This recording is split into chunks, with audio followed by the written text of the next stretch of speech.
Hi everyone, and welcome back to another episode of the Fluent English Community Playlist. I'm your host, Jenny, and I'm so glad you're with me today. Whether you're going to work, taking a break from studying, or just relaxing at home, I want to thank you for choosing to spend this time with us. This is a space where we explore real stories, practical tips, and personal thoughts to help you become more confident in your English skills and, most importantly, feel like you're not alone on this journey. Today's episode is all about pronunciation. Yes, pronunciation, that word that either makes you feel excited or maybe a little nervous just hearing it. We've all been there. Maybe you've studied grammar, learned new words, and even practiced talking in front of the mirror, but when it comes to saying the words out loud, something feels not quite right. You pause, you hesitate, or maybe you even avoid certain words completely.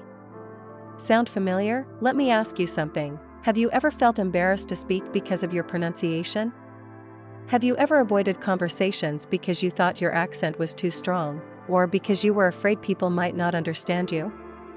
If you're nodding your head right now, let me tell you, you are not alone.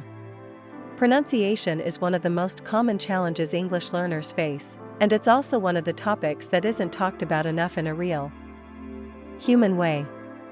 We often hear advice like, just practice more, or try to sound like a native speaker. But what does that really mean? And more importantly, is that even necessary? The truth is, pronunciation isn't about perfection.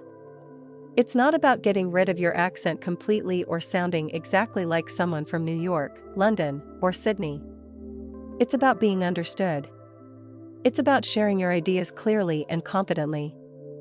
And most importantly, it's about feeling comfortable using your voice in a new language. When we talk about mastering pronunciation, what we're really talking about is learning how to connect your mouth, your ears, and your brain in a new way. We're talking about training your muscles to move differently, paying attention to sounds you've never made before, and learning the rhythm and melody of English. It's a bit like learning a new instrument. You don't play a perfect song the first time you try. But over time, with the right practice and patience, you get there. In today's episode, we're going to explore this topic from a few different angles. We'll talk about why pronunciation is important, not just for communication, but for confidence too. We'll share some powerful stories from English learners just like you, people who faced real pronunciation struggles and found ways to improve. And of course, I'll give you some practical, simple techniques you can start using today, no matter your level. I want you to feel relaxed and open as you listen. This isn't about judging yourself or comparing your voice to someone else's. It's about learning, step by step, how to own your voice in English. And we'll do it together, just like a community should. Let's start by thinking about what pronunciation really is. Often, people mix up pronunciation with accent, but they're not the same thing. Your accent is the natural influence of your native language on your English. It's the musical tone, the flavor in your voice that reflects where you come from. Your pronunciation, on the other hand, is how clearly you make individual sounds and say words. So, you can have a strong accent and still have excellent pronunciation. Or you could have almost no accent but still struggle to be understood because your pronunciation isn't clear. So let me ask you again, have you ever felt embarrassed to speak because of your pronunciation? What was the situation? Were you in class, at work, maybe ordering food at a restaurant? Try to picture that moment. What were you trying to say? What did you think other people were thinking about you? Now, I want you to consider this. What if the people you were talking to weren't judging you at all? What if they were just trying to understand you? And what if all you needed in that moment was a little more clarity? A small adjustment in how you said a word, or a different way of stressing a syllable. It's amazing how small changes in pronunciation can make a big difference in communication. You don't have to change who you are. You don't have to lose your accent. You just need to be heard. And I'm here to help you with that. Throughout this episode, I'll be sharing techniques that are not only practical but also realistic. You don't need expensive courses or fancy apps to improve your pronunciation. You just need consistency, a bit of curiosity, and the willingness to try, even when it feels awkward at first.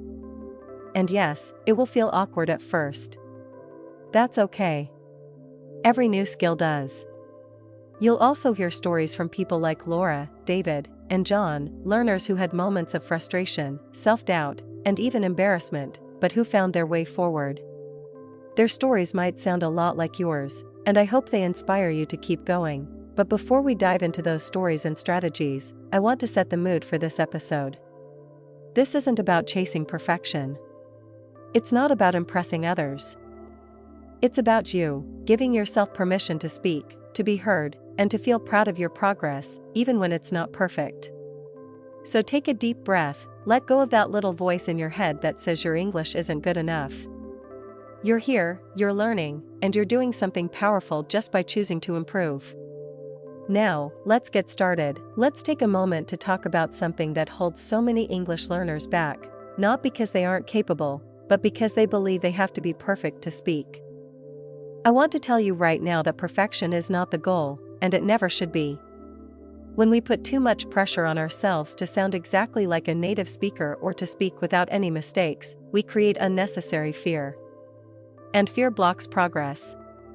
One of the most freeing truths in language learning is this: you don't need to be perfect to be understood. In fact, most native speakers don't speak perfectly. They make grammar mistakes, they pause, they repeat themselves, they change their minds mid-sentence, and sometimes they even mispronounce words. That's just how language works. It's messy, spontaneous, and human. The goal when you speak English isn't to impress someone with your accent. The goal is to communicate your ideas clearly. That's it. If someone can understand what you're saying, even if your pronunciation is different or your sentence structure is simple, then you've succeeded. Clear communication always beats perfect pronunciation. I remember a story from one of our listeners, Ji-woo, who was originally from Seoul. She had studied English for years, had a good grasp of grammar, and a large vocabulary. Yet, when she needed to speak English at work, especially during international meetings and presentations, she would freeze. She was terrified of making pronunciation mistakes. Then one day, during an important video call with colleagues from the US and Europe, she had to present a report. Her delivery wasn't flawless. She stumbled over a few words, and her pronunciation wasn't perfect. But here's the thing, everyone understood her. Her message got across. The meeting continued smoothly, and the discussion was productive. That experience was a turning point for Ji-woo. She realized she didn't need to chase perfection. She just needed to get her point across clearly. This pressure to speak perfectly often comes from a fear of being judged. Many of us have had experiences where someone corrected our pronunciation or looked confused when we spoke. It can be discouraging, even embarrassing. But the truth is, most people aren't judging. They're just trying to follow what we're saying. And if our message is clear, even with an accent, they will understand. Let's put this in perspective. Imagine you're learning to play the piano. Would you expect to perform a complex classical piece perfectly after just a few lessons? Of course not. You'd start with simpler tunes, you'd miss notes, you'd make mistakes. But the important thing is, you'd keep playing. Over time, your fingers would move more naturally, your confidence would grow, and your music would sound better. Speaking English works the same way. The goal isn't to copy someone else's voice. The goal is to make your voice heard, with your own rhythm and style. Now, let's take a moment to talk about accents.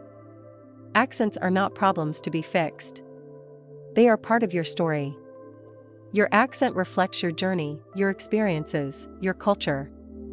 It's something to be proud of, not ashamed of. Think about how diverse English has become around the world. There are countless varieties: Indian English, French accented English, Brazilian, Japanese, Korean, Russian, Nigerian. Each one adds a flavor to the language, a different rhythm, a new sound. That's what makes English a living, global language. It belongs to everyone. And here's something that might surprise you: many influential people speak English with strong accents.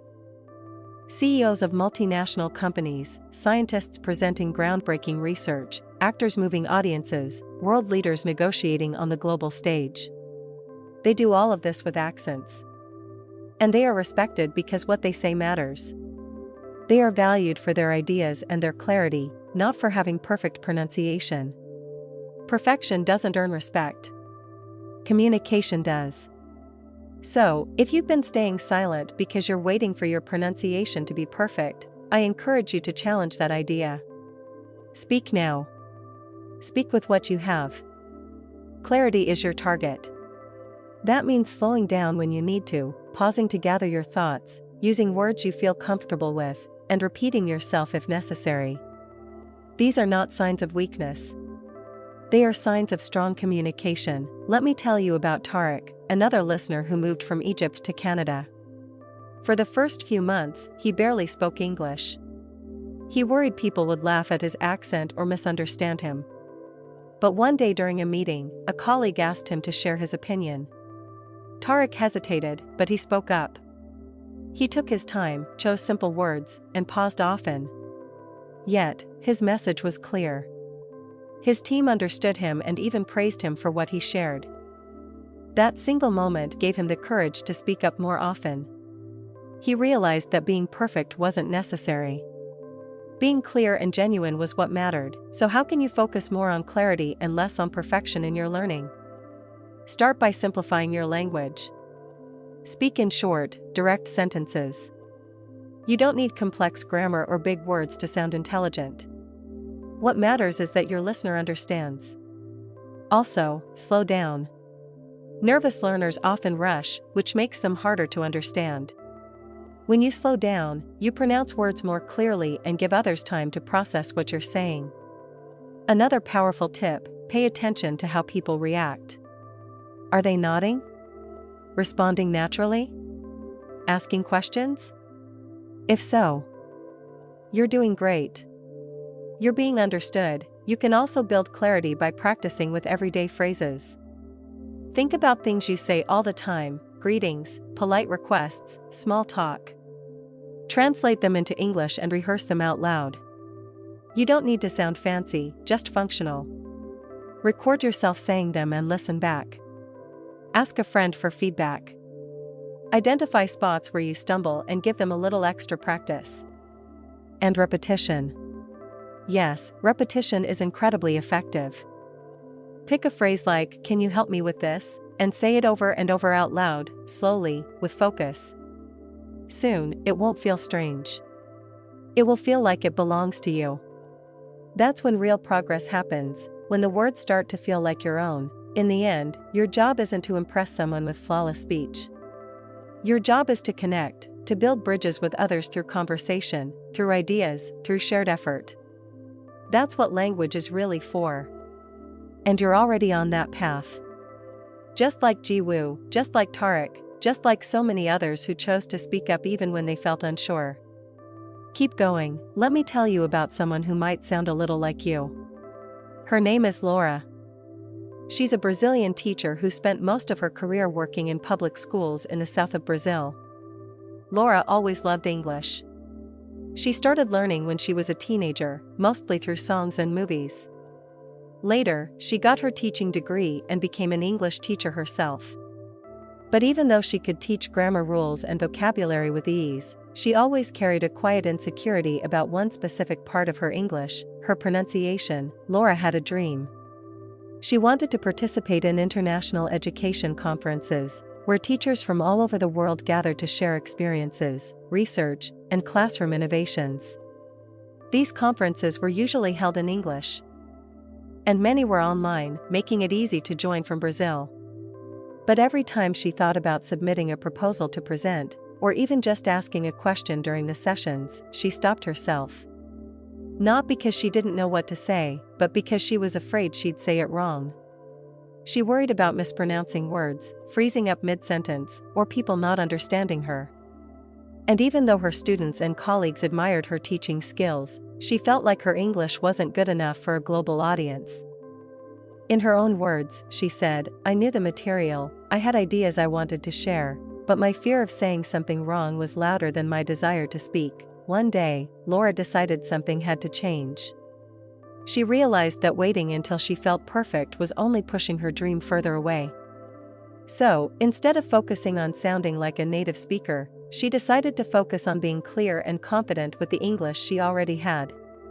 She picked a very specific goal to work on, the English sounds that were hardest for her. One small step at a time. She started with the th sound, theta, which doesn't exist in Portuguese and is famously tricky for many learners. Think of words like think, through, thought, and 30. At first, it felt unnatural and awkward to put her tongue between her teeth to make the sound. She laughed at herself in the mirror and felt a little silly. But she didn't stop. Laura created a simple routine. Every morning, after making her coffee, she practiced 5 short phrases out loud. Not long sentences, not tongue twisters, just clear, practical phrases using the sound she wanted to improve. For example, she'd say, "I think it's okay." Or 30 minutes is enough. Or, "Thank you for your help." She repeated each phrase 5 times, focusing on clarity, not speed. Sometimes she whispered them, other times she said them with more energy, almost like she was rehearsing for a play. What made the difference for Laura wasn't just the repetition. It was the fact that she built a habit she could stick to. Just 5 phrases a day. That was it. No pressure to be perfect. No pressure to sound like someone else. Just daily practice, spoken out loud, with intention. Over time, something interesting started happening. The fear began to fade. Not because she eliminated every possible mistake, but because she had faced the fear so many times that it lost its power. Her mouth started to move more naturally. Her ears became more tuned to the sounds she was practicing. And perhaps most importantly, her confidence grew. Laura told me about a moment that really showed her progress. It was during an online conference where she had a chance to join a breakout room discussion with other teachers from different countries. She had rehearsed a few key phrases beforehand, just in case she felt nervous. When it was her turn to speak, her heart was pounding, but she remembered her morning routine. She spoke slowly, used the simple sentences she had repeated so many times, and focused on clarity. When she finished sharing her thoughts, something amazing happened. Another teacher, from Poland, responded to her. Not by correcting her pronunciation or questioning what she said, but by building on her idea and agreeing with her point. That moment was a breakthrough for Laura. She had been understood. She had contributed.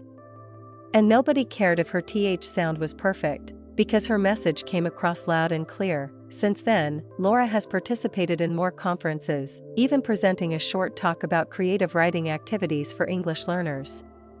She still practices her 5 phrases every morning, and she still gets nervous sometimes. But now she knows that clarity doesn't come from trying to eliminate every little flaw. It comes from preparation, practice, and believing in her own voice. Her story is such a powerful reminder that we often wait too long to speak up. We wait until we feel ready, until we think we're good enough, until we've mastered every detail. But Laura's journey shows us that you don't have to wait. You can start today, with what you have, right where you are. If you've been struggling with certain English sounds, whether it's the th, the r, the v, or something else, consider doing what Laura did. Pick just a few phrases.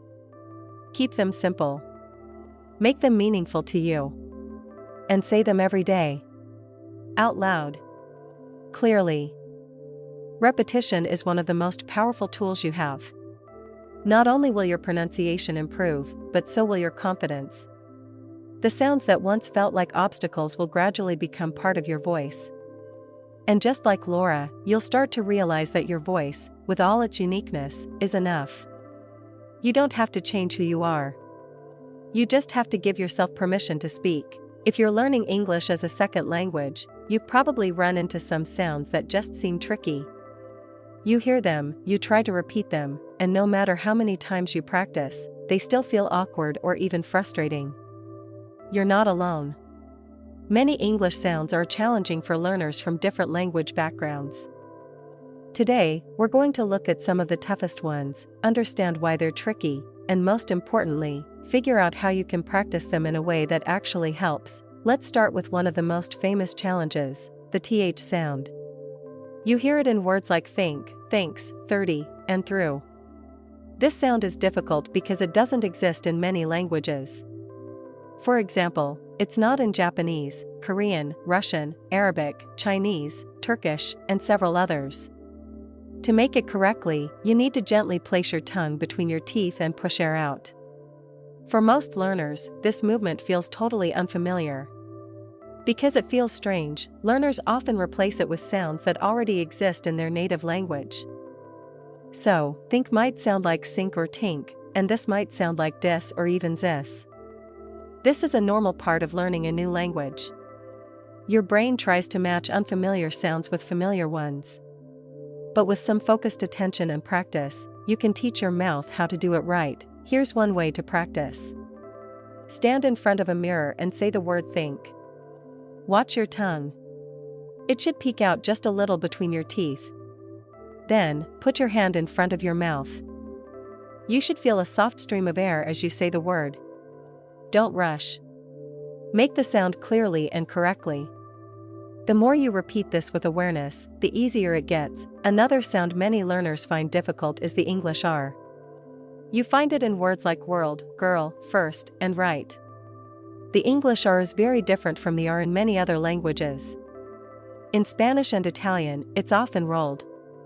In French, it's made in the back of the throat. In Japanese, it's closer to an L sound. But in English, the tongue pulls back slightly in the mouth without touching the roof, and the lips round just a bit. Because of this unfamiliar position, learners often replace the English R with something that feels more natural. That's why world might sound like wold, or girl might come out as gull. One good way to work on this is to break the word into smaller parts. Take the word world and start with the first part, which sounds like WER. Focus on how your tongue moves. Then add the second part, LD. Keep practicing blending them until it starts to sound smoother. Let's talk about vowels now. One common challenge is the short I sound, I, which appears in words like bit, ship, and sit. This sound is often confused with the long E sound, I in beat or sheep. So, someone might say sheep when they mean ship, which completely changes the meaning. Imagine someone saying, I saw a big sheep, when they meant, I saw a big ship. That would definitely cause some confusion. To fix this, you can use minimal pairs, words that are almost the same except for one sound. For example, bit and beat, ship and sheep, live and leave. Say each word clearly and slowly. Pay attention to how your tongue moves and how your mouth feels. If you can, record yourself and compare it to a native speaker. The idea is to build awareness. Once you can hear the difference, it becomes easier to make the right sound. Now let's move on to past tense verbs ending in ed, like in wanted, called, and liked. The challenge here is that the ending isn't always pronounced the same way. In some words, it sounds like a soft D sound. In others, it's more like a soft T sound. And sometimes, it adds a whole syllable. For example, in wanted, you can clearly hear the ID sound as a separate syllable. But in called or liked, the ending blends into the word and doesn't sound like call-ed or like-ed. This can be tricky at first, but you don't need to memorize the rules right away. Just focus on listening. Watch videos or listen to podcasts in English and pay attention to how native speakers pronounce past tense verbs. Then, repeat after them. This technique is called shadowing, and it's very effective. Over time, your ear will start to pick up the patterns, and your pronunciation will sound more natural. Let's also touch on another vowel sound that appears in words like man, can, and hand. This sound, AE, doesn't exist in many languages, so it's often replaced with a more open ah sound, like in the word father. But the English vowel here is tighter and a little more nasal. Try stretching the sound out when you say man. Your mouth should open wide, and you should feel the sound staying more in the front of your mouth. Use minimal pairs like man and men to help train your ear. And finally, we have silent letters. English has many words where certain letters are written but not pronounced. Words like honest, knock, comb, and island are good examples. If you're used to a language where every letter is pronounced, this can be frustrating. But instead of trying to memorize all the exceptions, it's better to focus on listening. The more you hear words used in real conversations, the easier it becomes to match the spelling with the actual pronunciation. So why do these sounds feel so challenging? It's all about habit. Your mouth, tongue, lips, and jaw are used to moving in certain ways because of your native language. Learning English means teaching them to move differently. It's like learning a new sport or a new dance. The movements feel unnatural at first. But the more you practice, the more your brain and muscles adapt. And remember, just because a sound feels difficult now doesn't mean it always will. Every time you practice, even if you make mistakes, you're improving. You don't need to fix everything at once. Pick one sound, work on it for a few days, then move to the next. Step by step, your pronunciation will become clearer, and most importantly, people will understand you better. And that's the real goal. Let's dive into one of my favorite pronunciation techniques. It's called shadowing. If you've never heard of it before, don't worry, I'll explain it clearly and walk you through how to do it step by step. Shadowing is one of the most powerful tools for improving your English pronunciation, rhythm, and intonation. It might feel a little strange at first, but if you stick with it, you'll start noticing results faster than you might expect. So, what exactly is shadowing? Imagine you're watching someone speak English, and you try to become their echo. The idea is simple. You listen to a short phrase or sentence, and you repeat it immediately afterward, trying to match the speaker's pronunciation, rhythm, and melody as closely as possible. The key word here is immediately. You don't wait too long. You don't stop to analyze every word. You hear it, you say it. That's why it's called shadowing. Like a shadow, you follow the speaker closely, almost like you're copying them in real time. Now, why does this technique work so well? Because it trains your mouth, your ears, and your brain all at the same time. When you read silently, your brain is only seeing the language. When you listen without speaking, your ears are working, but your mouth isn't. But with shadowing, all three parts are active. You're listening, speaking, and processing the language simultaneously. This builds muscle memory for your mouth, helps you internalize natural speech patterns, and improves your listening skills too. One of the biggest challenges English learners face isn't just knowing what to say, but knowing how to say it the way native or fluent speakers do. English has its own rhythm. Some words get stressed, others get reduced. The melody goes up and down depending on the emotion, the purpose of the sentence, or even the speaker's attitude. Shadowing helps you absorb all of that, not just intellectually, but physically. You start to feel how the language flows through your body. Let's try a simple example together right now. I'll say a short sentence. I want you to repeat it out loud after me. Ready? Here's the sentence, I didn't see it coming. Now, let's break that down. Say it with me, I didn't see it coming. Don't just say the words. Try to copy my tone, my rhythm, even the feeling in my voice. In natural speech, some sounds link together. Didn't becomes didn't, did, and t, with a softened t. See it links almost like see it, 𝒔𝐺𝒔𝒄𝒃, or even ct, 𝒔𝒊𝒔𝒕. And coming ends softly, without overpronouncing the final g. Now, say it again, I didn't see it coming. Try it a few times. Each time, listen carefully to how it sounds and compare it to your version. That's the essence of shadowing. You're not trying to be perfect. You're trying to get closer, step by step. The beauty of shadowing is that you can use it with almost anything: podcasts, movies, YouTube videos, or audiobooks. Just choose a voice you like and trust. It could be a news anchor, an actor, a teacher, or even me. Play a short clip, listen to a sentence, and repeat it right after. You don't have to understand every word at first. The goal is to copy the sound, the melody, and the rhythm. You can start with just 1 minute a day. Really, 1 minute. Pick a short clip, maybe a conversation from your favorite TV show or a motivational video on YouTube. Play the first sentence. Pause. Repeat. Play it again. Repeat again. Listen closely. Imitate the voice.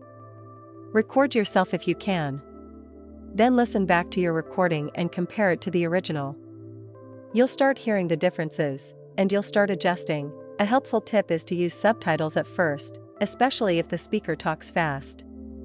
Seeing the words helps connect the sounds to their spellings, especially for tricky combinations like wanna instead of want to, or gonna instead of going to. But try not to rely too heavily on the text. Once you feel comfortable, close your eyes and focus only on the sound. Trust your ears. Another great tip is to slow things down. Most audio and video platforms let you adjust the playback speed.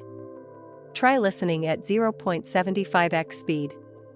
The speaker will sound a little slower, giving you time to catch each word and follow along more easily. Once you feel more confident, go back to normal speed. Over time, your brain will adapt and keep up naturally. Let's try another sentence together. This time, we'll focus on rhythm and stress. Listen first, she's been working all day. Repeat after me, she's been working all day. Notice how the stress falls on working and day. The other words are said more quickly and lightly. That's the natural English rhythm. It's not about saying every single word clearly and separately.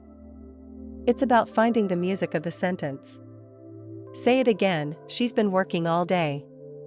It might feel strange at first to copy someone so closely. You might even feel like you're pretending. But that's the point. You're training your voice to perform in a new language. And the more you imitate, the more your brain adapts. Think about how children learn their native language. They don't start by reading grammar books. They listen. They copy. And through repetition, they master it. Shadowing is the adult version of that natural process. And don't worry about your accent. You don't need to erase your identity. The goal isn't to sound like someone else. The goal is to speak clearly, naturally, and confidently. Shadowing helps you get there by giving you a daily chance to practice speaking real English, not just textbook English. Over time, the words will start to feel like they belong to you. You can also do shadowing in different moods or styles. Try copying a speaker who sounds excited. Then one who sounds calm. One who speaks quickly. Then one who speaks slowly. This variety helps you become more flexible and expressive in English. You'll learn how to sound curious, confident, surprised, or serious, all just by imitating how others speak. And remember, even native speakers use shadowing when learning a new language or improving their communication skills. Actors, public speakers, even diplomats use this method. It's not just for beginners. It's a tool for anyone who wants to sound more fluent and natural. So, if you're listening right now, I want you to try shadowing today. Pick a sentence you heard in this episode. Rewind it. Listen again. Pause. Repeat it out loud. Feel how your mouth moves. Hear the melody. Let your voice follow mine. Just like a shadow. Now, let me tell you the story of David. His journey with English pronunciation was one of patience, creativity, and believe it or not, laughter. David is originally from Argentina, and when he first started learning English, he felt stuck at an intermediate level. He understood grammar well, could write decent emails, and had even passed a few speaking tests. But something was missing. His words felt stiff, the rhythm felt off, and he constantly felt unsure about how to say things naturally. He told me once, "It feels like I translate everything in my head, and then I say it, but it doesn't sound like English." What changed everything for David wasn't a new textbook or an expensive course. It was a TV show. A comedy, to be specific. He had always loved humor, and one day he decided to start watching a popular American sitcom. At first, he watched it with Spanish subtitles, just trying to enjoy the jokes. But after a few episodes, he switched the subtitles to English. That one change sparked a whole new way of learning. David started noticing how the characters delivered their lines. The rise and fall of their voices. The pauses for effect. The quick expressions. The contractions. And even the slang. He realized that pronunciation wasn't just about saying words correctly. It was about how those words were performed. There was an energy, a rhythm, a music, an intonation to the speech. Suddenly, English started to feel more alive. He developed his own little method. First, he'd choose a short scene, maybe 30 seconds long. He'd play it once, just to enjoy it. Then he'd play it again, reading the English subtitles and trying to catch every word. On the third watch, he would pause after each line and repeat the sentence out loud, imitating the actor's pronunciation, intonation, and emotion. This became a daily practice. He wasn't just watching anymore. He was shadowing, performing, learning in context. One of his favorite episodes had a scene where a character says, "Could you be any more obvious?" It's a classic line from a very expressive character, and the way it was delivered caught David's attention. He played it over and over, trying to copy the exact stress and tone.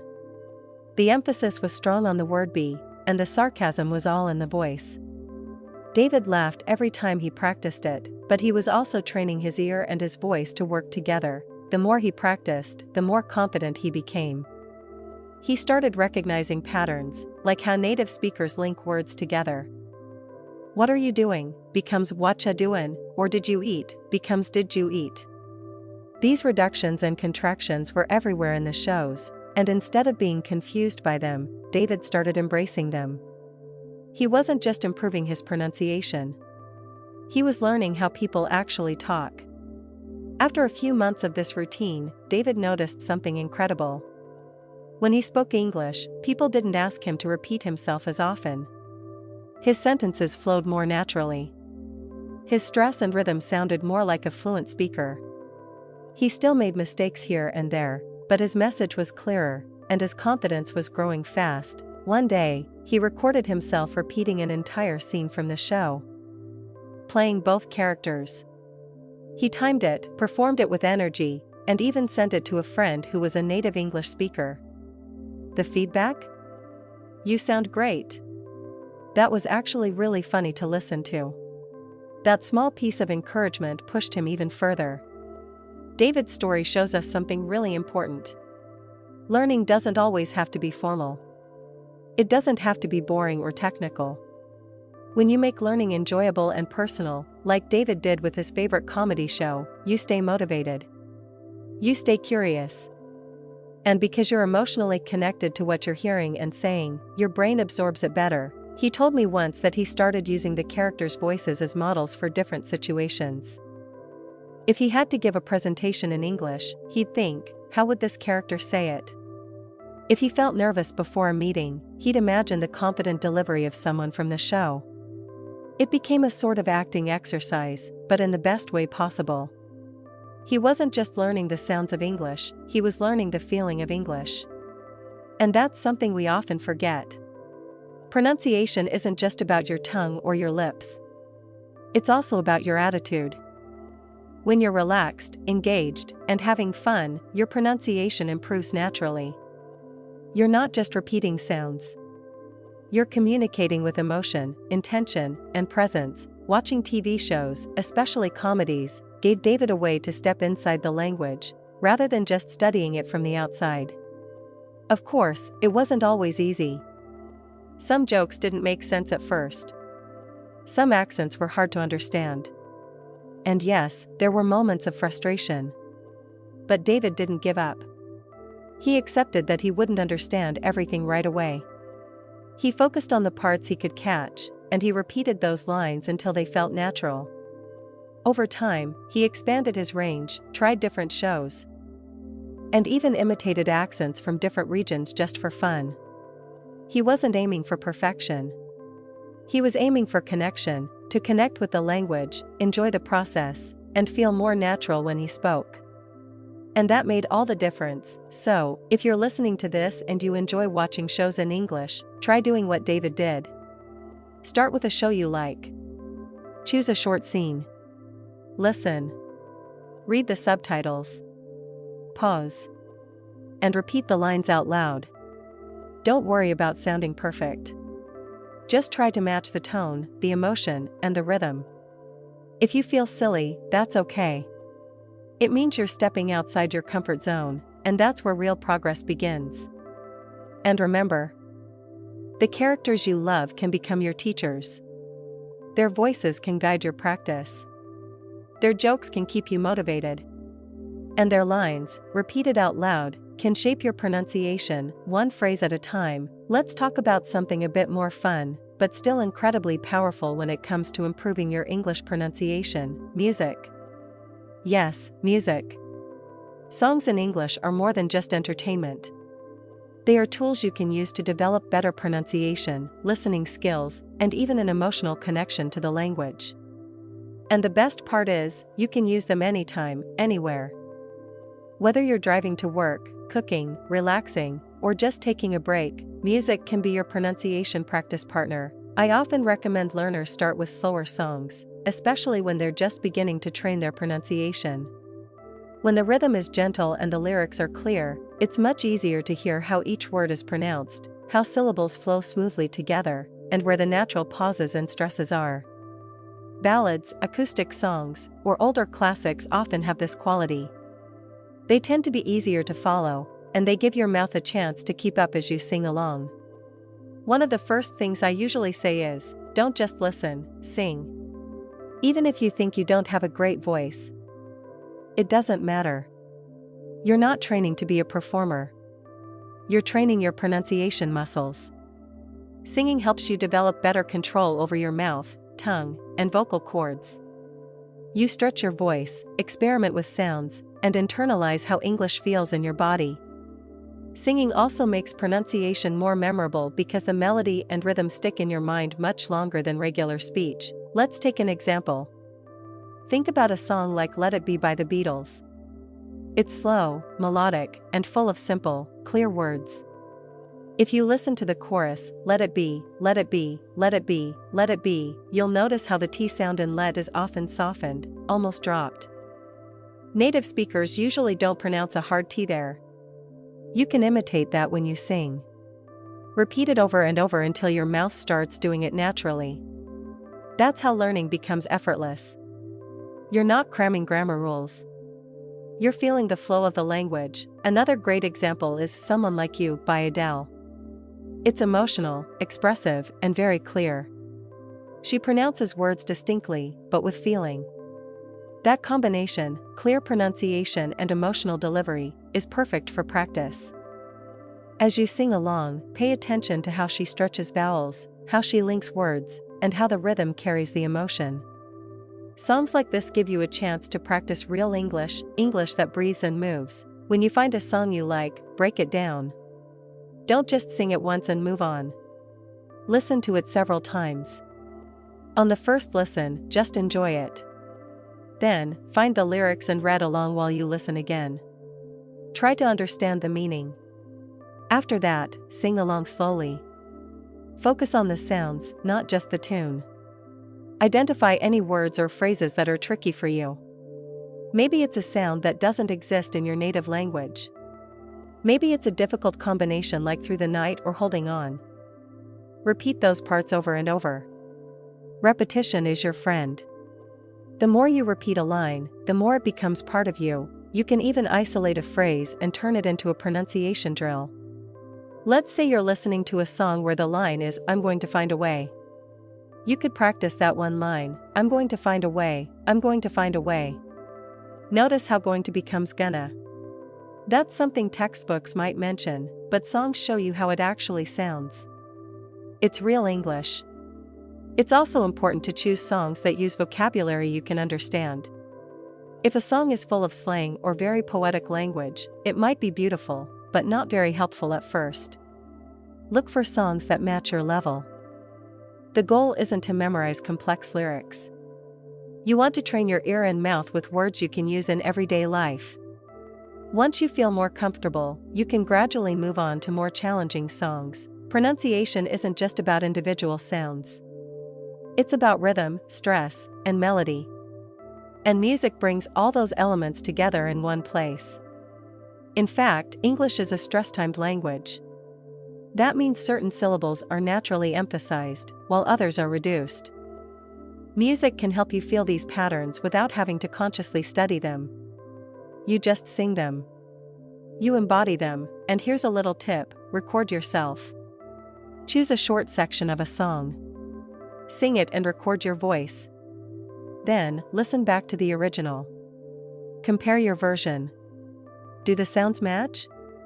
Are your vowels stretched the same way? Are your consonants too hard or too soft? This kind of self-assessment is incredibly powerful. It helps you identify the small adjustments that can make your speech sound more natural. Another fun thing you can do is try karaoke. Many websites and apps offer instrumental versions of popular songs. You can read the lyrics on the screen and sing along. It's a great way to practice without pressure. You're not being tested.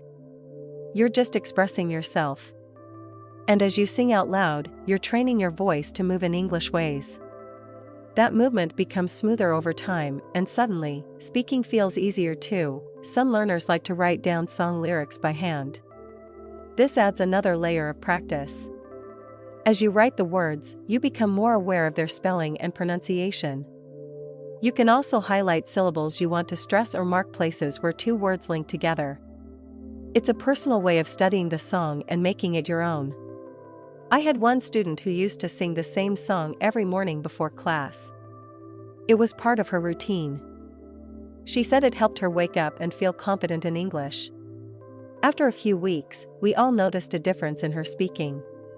Her tone was smoother, her sentences flowed more naturally, and she even started using expressions from the lyrics in conversation. That's the power of music. It stays with you, and it shapes how you speak. So, the next time you're looking for a new way to practice pronunciation, don't underestimate your playlist. English songs can be your daily warm-up, your vocal workout, your pronunciation coach. You just need to choose the right ones, pay attention to the sounds, and let your voice join in. Practice doesn't always have to feel serious. Sometimes, the best practice comes from singing your heart out. One of the most powerful techniques you can use to improve your English pronunciation requires no special tools or software.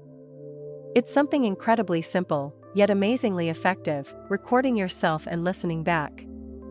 I know, it might sound a little strange at first. Nobody really likes hearing their own voice initially. But trust me, this is one of the best ways to build awareness, catch mistakes, and develop the confidence to speak more clearly and naturally. Let's break down how it works and why it's so valuable. When you're speaking, especially in a language you're learning, you're focused on so many things at once: finding the right words, forming the sentence, trying to be understood. It's a lot. And because you're in the moment, it's hard to notice the small details in your own pronunciation. That's why listening back to yourself afterward is such a game changer. It gives you distance. It lets you become your own listener, your own coach. Start with something simple. Choose a short paragraph, a few sentences, or even just a list of phrases you want to practice. They could be from your textbook, a script, a song, or something you wrote yourself. The key is to pick content that's a little challenging, not too easy, not too hard. Then, grab your phone or computer, open a voice recording app, and read the lines out loud at a natural pace. Don't rush, but don't try to sound perfect either. Just speak the way you normally would. Once you've recorded your voice, play it back and listen carefully. What do you notice? Are there words that sound unclear? Are there syllables that got lost, or sounds that didn't quite come out right? Maybe you're stressing the wrong word in a sentence? Or perhaps your intonation is too flat. These are things that might go unnoticed while you're speaking, but when you hear them later, they become very obvious. And here's the important thing to remember: this isn't about criticizing yourself. It's about observing with curiosity. Think of it like checking your reflection in the mirror when you try on a new outfit. You're just noticing what fits and what you might want to adjust. When you approach it with that mindset, recording becomes less about judgment and more about growth. A great way to make this technique even more effective is to record the same passage more than once. First, do a before version, your natural attempt. Then, listen to a native speaker read the same text. If you can find one. You could use videos, podcasts, or apps that read text aloud. After hearing how it should sound, record yourself again, this time trying to match the pronunciation, rhythm, and intonation. Then, compare the two recordings, your original one and your second attempt. You'll likely notice improvements right away. This kind of practice is called targeted imitation, and it's incredibly helpful because it targets specific patterns. If, for example, you tend to pronounce the th sound, theta, like a d, you'll hear that clearly in your recording. Then you can repeat that word several times, slowly and with intention, until the correct sound feels more natural. Over time, these small corrections add up, and your speech becomes clearer and more accurate. Recording also helps you notice patterns in your speech that you might not have been aware of. You might discover that your voice drops too quickly at the end of every sentence, making you sound unsure. Or maybe you always stress the same word in a phrase, which can affect the meaning. These are subtle things, but they make a big difference in how you're perceived when you speak English. Once you can hear them, you can start changing them. I had a student named Marcos who used this technique every morning for 3 months.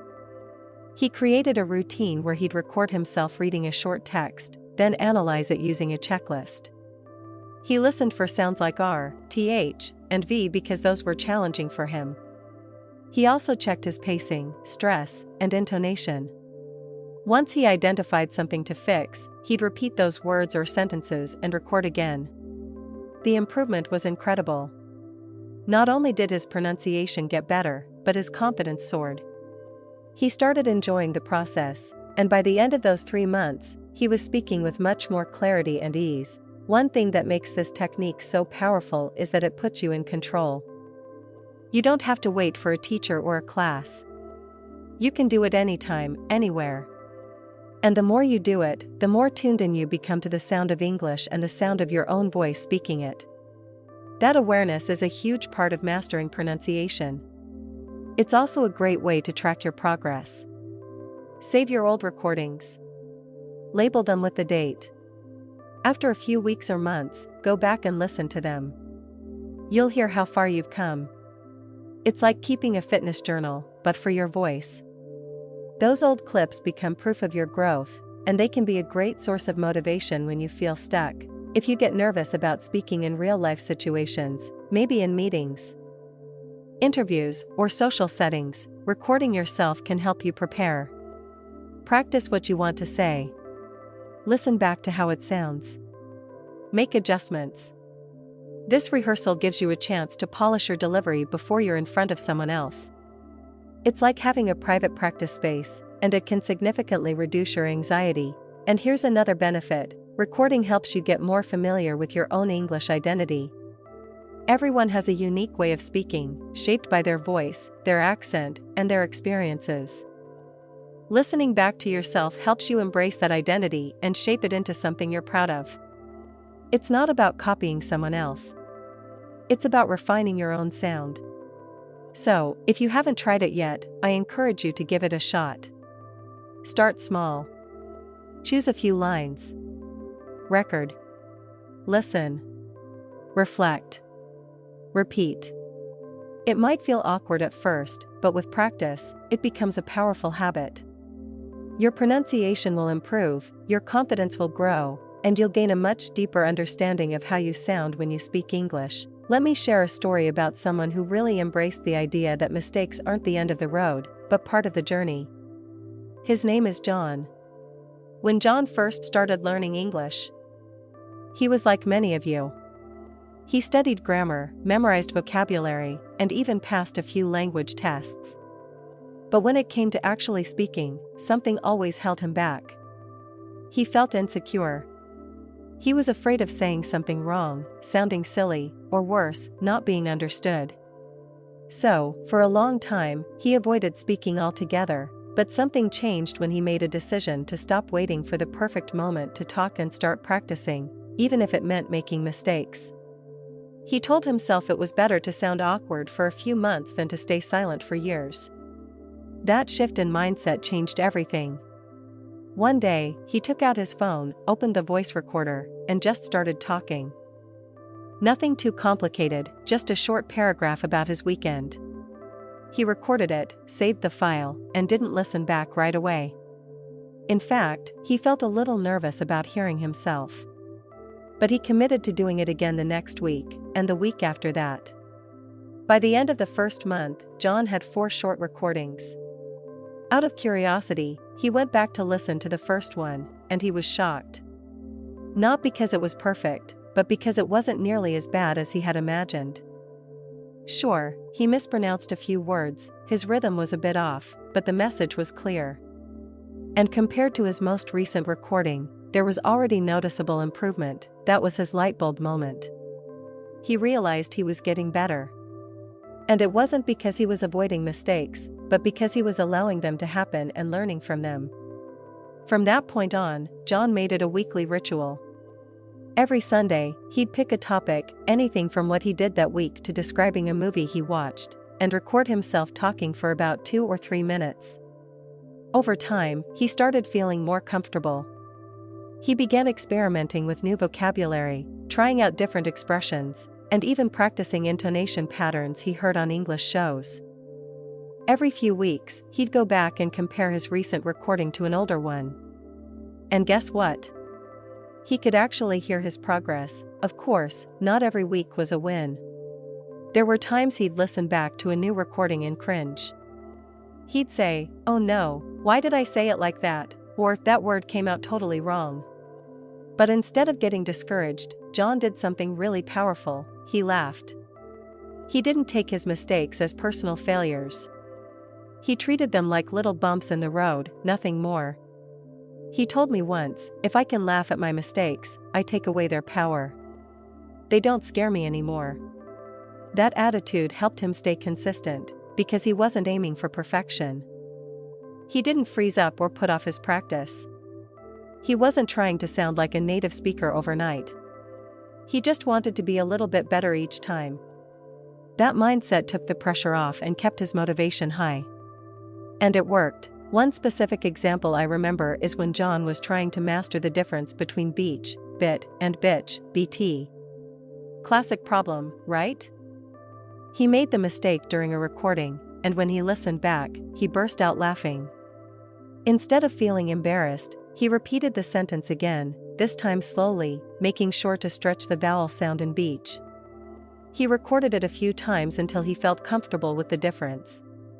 That little mistake turned into a focused pronunciation drill, and the next time he used the word in a real conversation, he nailed it. John's story is a reminder that your recordings aren't just practice. They're a timeline of your growth. They show you where you started, where you struggled, and where you're improving. When you listen back and notice a word that doesn't sound quite right, it's not a reason to feel bad. It's your opportunity to say, "Great, now I know what to fix."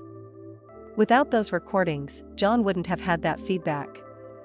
He would have kept making the same mistakes without even realizing it, and the truth is, John wasn't doing anything fancy. He wasn't using expensive tools. He wasn't hiring a coach. He was just using his phone, his voice, and his willingness to learn. He created his own feedback loop. And because he made it a habit, it became natural. Recording stopped feeling like a big, scary task. It was just something he did, like brushing his teeth or going for a walk. Over time, John also started using his recordings to practice specific sounds. For example, he struggled with the ed endings on past tense verbs.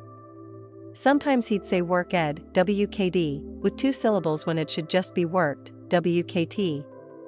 So he'd record phrases like "I worked yesterday," "she watched a movie," "we finished early," and listen back to catch the errors. It wasn't about beating himself up. It was about adjusting and improving, step by step. What really made the difference was his attitude. Because he gave himself permission to make mistakes, he let go of the fear. He learned to separate his identity from his performance. He wasn't bad at English because he made a mistake. He was simply someone learning, just like everyone else. I think John's journey speaks to something we often forget: making mistakes out loud is a form of courage. It means you're taking a risk. It means you care enough to try. And every time you try, even if it doesn't come out right, you're building fluency, building comfort, building muscle memory. That's progress, even when it feels small. It matters, so, if you've been hesitant to speak because you're afraid of sounding wrong, think about John. Think about the laughter, the imperfect recordings, and the quiet confidence that comes from hearing yourself improve. Mistakes aren't the opposite of progress. They are part of it. And with every word you speak, even the wrong ones, you're getting closer to where you want to be. One of the most surprising things for many English learners is how a small difference in sound can completely change the meaning of a word. And that's what we're going to talk about now, words that look or sound similar, but are actually very different in pronunciation and meaning. These little details can be frustrating at first, but they're incredibly important when you want to be understood clearly. So today, let's take a closer look at some common pairs that often cause confusion, and how you can train your ear and mouth to notice and make them correctly. Let's start with one of the most famous examples, ship, p, and sheep, ip. They look almost the same when written, and to someone whose native language is Spanish, they might even sound similar. But here's the catch, ship has a short I sound, I, like in sit or bit, while sheep has a long e sound, I, like in see or sleep. Try saying them slowly. First, ship, short and quick. Now, sheep, longer and stretched. Listen to the difference, ship, sheep. Hear it? The first one is a boat. The second is an animal. So, if you say, I saw a ship in the field, instead of, I saw a sheep in the field, people might get confused or think you're talking about a very strange farm. Another tricky pair is live, and leave, live. Not only do these two words sound similar, but they have very different meanings. Live, with the short, I, is the verb we use to talk about where someone resides. For example, I live in Spain. Leave, on the other hand, with the long, I, means to depart from somewhere. For example, I will leave the party at 9. If you mix them up, you might end up saying something like, I leave in Madrid, which could confuse someone into thinking you're talking about departing, not residing. Now, let's dig a bit deeper. Why are these small differences so challenging? One reason is that the Spanish language doesn't always distinguish between short and long vowels in the same way English does. So, when you hear bit and beat, they might sound almost the same. But in English, vowel length and quality are key. Native speakers use these small differences to understand what you're saying, and when they're unclear, it can lead to misunderstandings. So what can you do to practice this? First, slow down and isolate the sound. Let's use ship and sheep again. Say ship, and really focus on keeping the vowel short and relaxed. Then say sheep, and stretch the vowel out longer. You can exaggerate the sounds at first to help your mouth learn the difference. Try putting the words into simple sentences. The ship is big. The sheep is white. Repeat them slowly, then a little faster.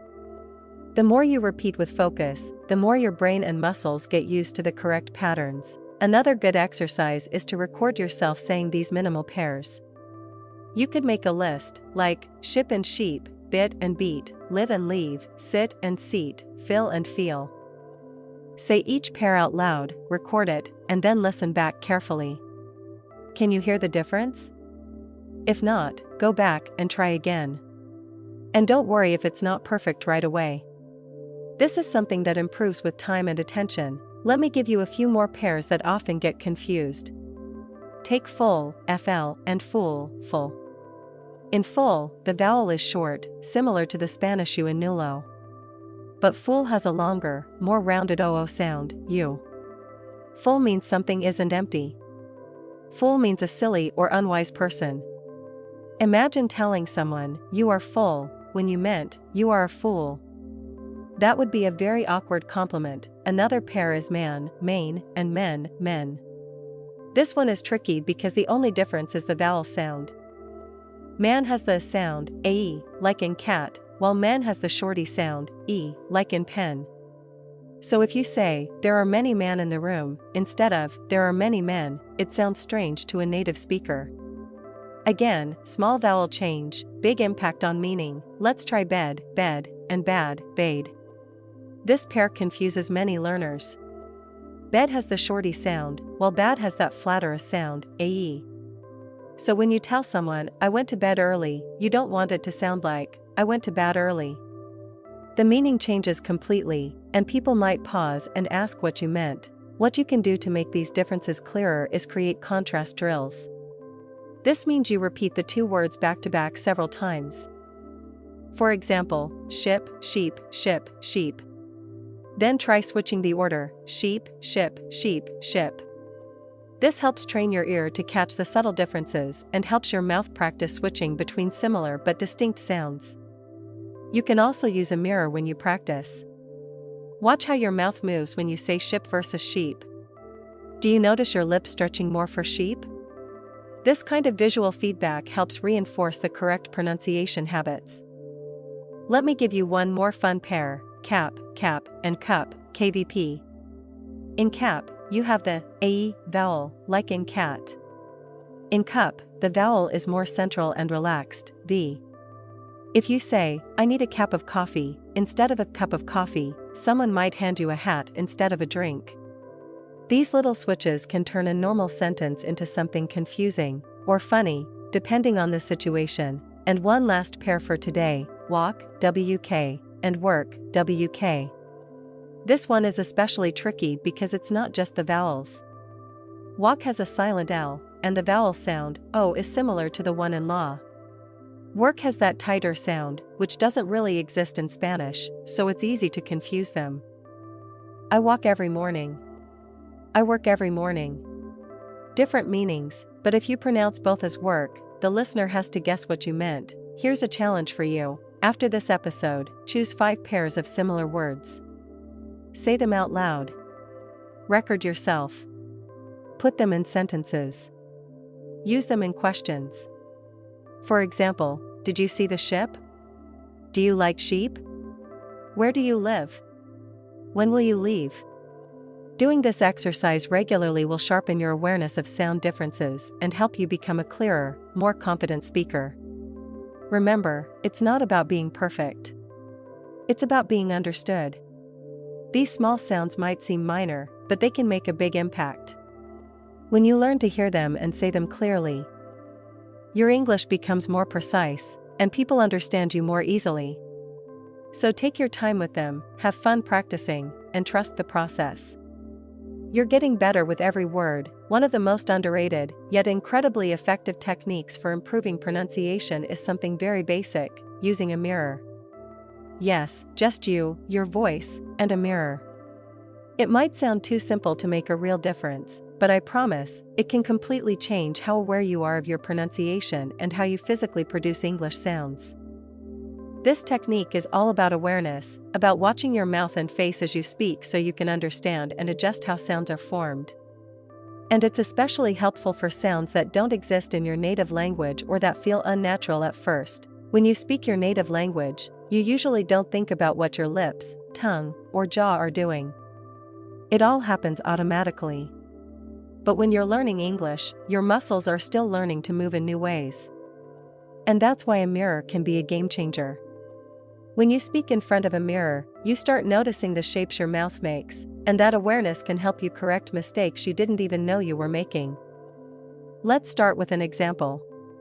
One of the trickiest sounds for Portuguese speakers is the TH sound, theta, and, like in think or this. When you say think, your tongue needs to gently come between your teeth, just for a moment. But many learners feel shy or unsure about this movement, and end up saying sink or tink.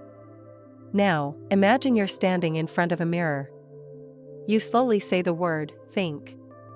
You can see if your tongue is visible. You can check if your mouth is too closed or if you're keeping your tongue behind your teeth. With practice, the visual feedback from the mirror helps you adjust and teach your muscles the right way to move. The same idea applies to the R sound, R, in words like red or world. That English R is very different from the Portuguese R. In English, the tongue pulls back slightly in the mouth and doesn't touch the roof, which can feel strange. But when you say red or right in front of the mirror, you start to see what your lips are doing, how they round slightly, how your jaw moves. You can compare this to videos or even native speakers if you watch their mouth movements closely. Using a mirror also helps build coordination. It might feel awkward at first to focus so much on how you look while speaking. But over time, it becomes a powerful form of self-correction. You're giving yourself real-time feedback. You can pause, repeat the word, try again, and literally see the difference. You can even make it a daily habit. Just 5 or 10 minutes a day, standing in front of the mirror, practicing words, phrases, or tongue twisters that challenge your pronunciation. You'll start to feel more control over your voice and mouth, and that translates into more confidence. Let's try a quick practice together. Find a mirror nearby, or just imagine one if you're not near one right now. Say the word 3. Now slow it down, th-3. Does your tongue peek out a little between your teeth? Are you pushing air out gently? Good. Now try there. Same tongue position, but now with vibration, there. Watch your mouth as you say each word.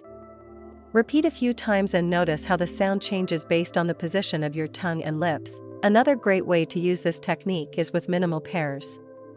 Those word pairs we talked about earlier that differ by only one sound. Try saying ship and sheep while watching your lips. Do you notice how sheep makes your lips stretch more? Or say bat and bet. Does your jaw open a little wider for one than the other?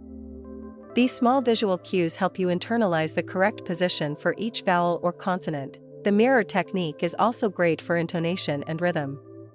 Sometimes pronunciation issues aren't about individual sounds, but about the overall melody of your sentence. In English, we use rising and falling tones to convey meaning and emotion. You can use the mirror to exaggerate your intonation and facial expressions. This not only improves your pronunciation but also your expressiveness. So if you're saying, "Are you coming with us?" you can see how your eyebrows might raise, your voice goes up at the end, and your mouth opens differently than in a statement like, "He is coming with us." You can also practice entire dialogues or short monologues in front of the mirror. Choose a scene from a movie or a podcast episode and repeat the lines while watching yourself. Are you speaking clearly? Are you opening your mouth enough?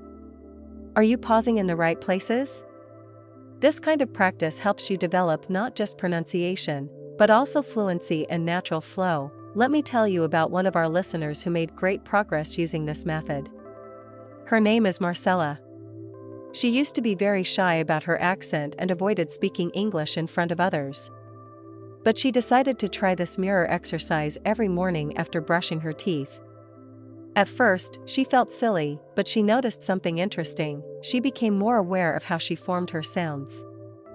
She started catching small mistakes, like mispronouncing walk as walk, or saying tree instead of 3, just by watching her mouth and correcting herself in real time. Her pronunciation started improving, and more importantly, she felt more confident to speak up in front of others. The mirror doesn't judge you. It's a safe space to practice, to make mistakes, to try again. It's a tool that's always available to you. And the more you use it, the more control you gain over how you sound. It's not about eliminating your accent. It's about making your speech clearer, more understandable, and more intentional. The mirror helps you become your own pronunciation coach. You can even combine the mirror with other techniques we've discussed. For example, do shadowing while watching yourself. Repeat a line from a movie, copy the rhythm, and watch your lip movements in the mirror. Or read song lyrics slowly and clearly, checking your mouth position for each word. These small steps, done regularly, build a strong foundation. Many actors and public speakers use mirrors to prepare their speeches and practice their delivery. So why shouldn't language learners do the same? It's free, it's simple, and it works. You'll notice things you can't feel just by listening. Sometimes your ear isn't trained enough yet to hear what's wrong, but your eyes can tell you. That awareness speeds up your progress. If you're stuck on a certain sound or phrase, go to the mirror, take a deep breath, slow down, watch yourself, adjust, try again. You might be surprised how much progress you can make just by seeing how your mouth moves. When most people think about pronunciation, they usually focus on individual sounds, how to say th correctly, or how to tell the difference between ship and sheep. And that's important. But what many learners miss is that pronunciation isn't just about the sounds. It's also about how you say the words, your intonation, your rhythm, your pauses. These elements are what make your speech sound natural, alive, and easy to understand. You could pronounce every single word perfectly, but if your rhythm is flat and your intonation is monotone, your English might still sound strange or robotic to native speakers. So today, let's take a closer look at the music of English. Because yes, English has its own rhythm and melody. And once you start hearing it, you can start copying it. It's what gives your speech emotion, meaning, and connection. It's how you show if you're excited, confused, asking a question, or making a strong statement. And when your intonation matches your message, your communication becomes much more powerful. Let's start with intonation. Intonation refers to the rise and fall of your voice as you speak. In English, we often raise our pitch at the end of a question and lower it at the end of a statement. For example, listen to these two sentences, "You're coming with us." Now, say it again, but this time as a question, "You're coming with us?" Hear the difference? The first one ends with a falling tone. It's a statement. The second one rises at the end. It's a question. The words are exactly the same, but the meaning changes completely because of the intonation. This happens all the time in real conversations. If your intonation doesn't match your intention, the listener might get confused. That's why practicing intonation is just as important as practicing the words themselves. And the good news is, you can train your ear to hear these patterns and start copying them. Now let's talk about rhythm. English is a stress-timed language. That means certain words get pronounced more strongly, while others are said more quickly or softly. Within each sentence, some syllables are stressed, and others are reduced. This creates a kind of beat, like in music. For example, in the sentence "I want to go to the store," the main stress falls on want, go, and store. The words to and the are said faster and with less emphasis. It sounds like, "I want to go to the store." If you try to give equal time and stress to every word, like, "I want to go to the store," it sounds unnatural and robotic. To get a feel for this rhythm, try clapping your hands or tapping your hand on a table as you say a sentence. You'll notice the stressed syllables naturally create a beat. Learning where to put the stress helps you blend in with native speakers, and it also makes your English easier for others to follow. Another key part of natural-sounding pronunciation is knowing when to pause. In English, we don't just speak in one long, continuous string. We break our sentences into thought groups, and we pause at natural breaks, usually before a new idea or an important word. This makes your speech clearer and more pleasant to listen to. For example, listen to this sentence, "When I got to the airport, I realized I had forgotten my passport." You'll notice a short pause after airport because the thought changes there. Without the pause, the sentence becomes harder to process. Let me show you how this all comes together in a short dialogue. First, I'll read the lines in a flat, monotone voice, with no real rhythm or intonation. Here goes. A. Are you going to the party tonight? B. Yes, I am. A. I heard it's going to be fun. B. I hope so. Now, listen to the same dialogue again, but this time with natural rhythm and intonation. A. Are you going to the party tonight? Rising tone. B. Yes, I am. Falling tone. A. I heard it's gonna be fun.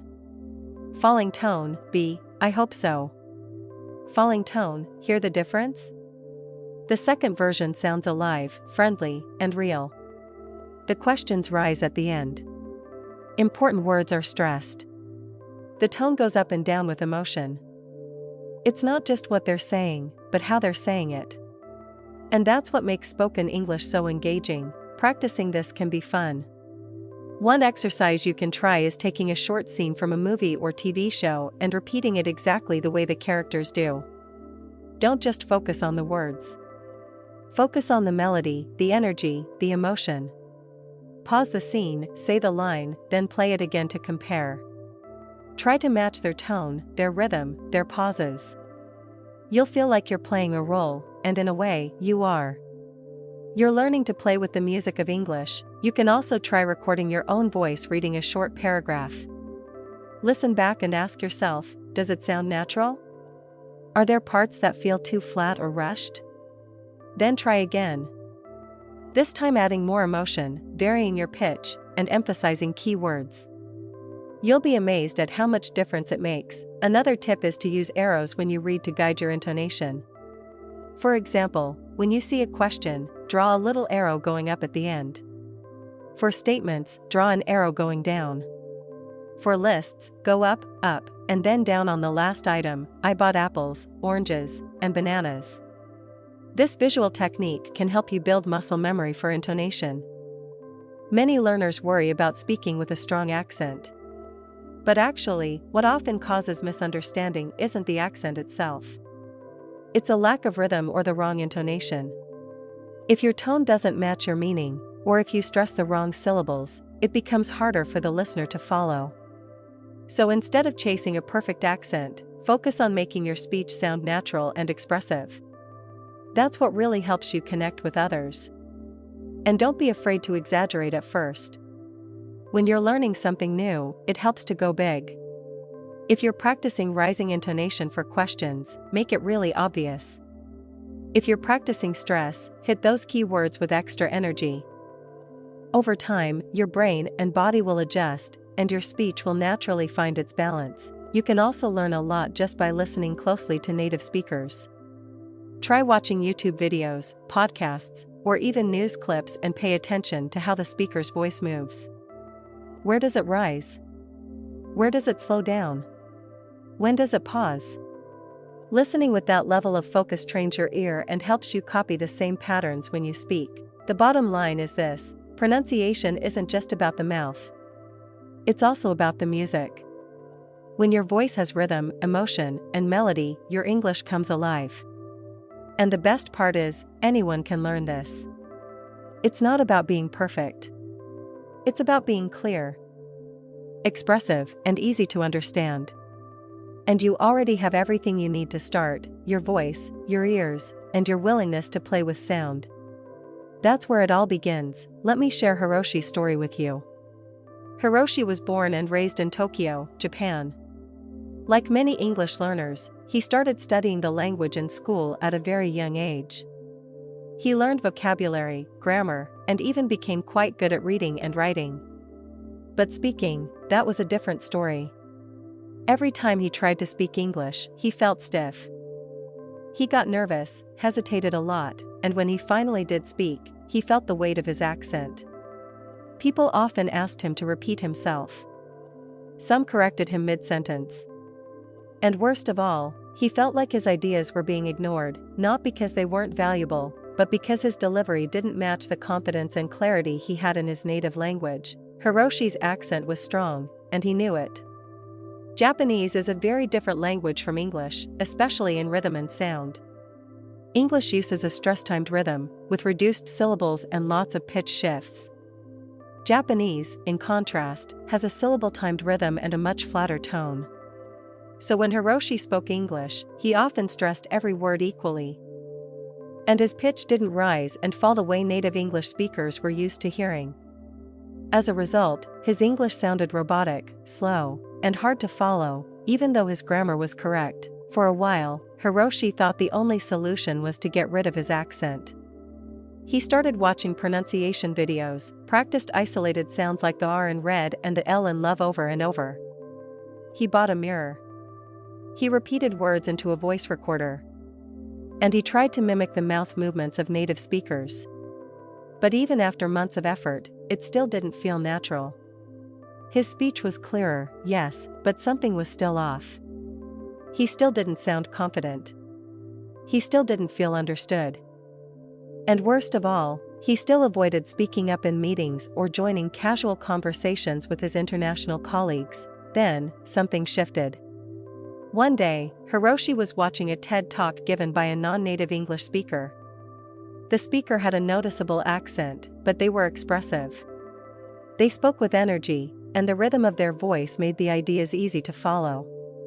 People in the audience were laughing, nodding, and listening intently. Hiroshi realized something in that moment.